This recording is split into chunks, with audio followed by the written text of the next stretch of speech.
সন্তানের চেয়েও বেশি ভালোবাসে। হে ভগবান, তুমি তোমার আশীর্বাদ এই পরিবারের উপর রেখো, যেন এই পরিবার সর্বদাই মঙ্গলময় হয়ে ওঠে।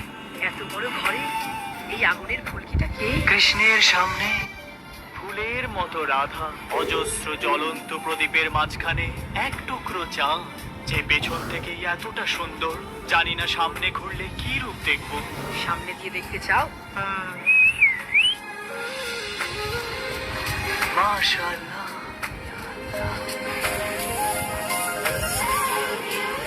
এ তো ঈদের চাঁদ।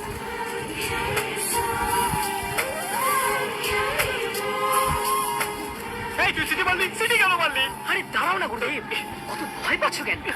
শুধু দু চোখ ভরে দেখো আর এনজয় করো।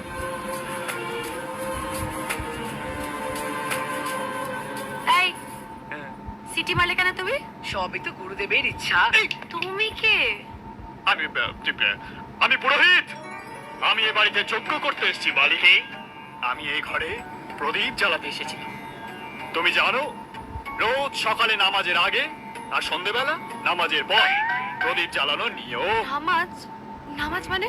এই, নামাজ মানে নমাজ নমাজ। প্রত্যেক দিন সূর্যোদয় আর সূর্যাস্ত হয়, আর সেই কারণে প্রত্যেক দিন আজকের সূর্যকে নমস্কার করার জন্য সকাল আর সন্ধেবেলা প্রদীপ জ্বালানো উচিত। আমায় অত বুঝিও না, বাড়িতে কখন প্রদীপ জ্বালাতে হয় সেটা আমি জানি। তাই? শোনো, যে কাজটা করতে এসেছো সেটা মন দিয়ে করো।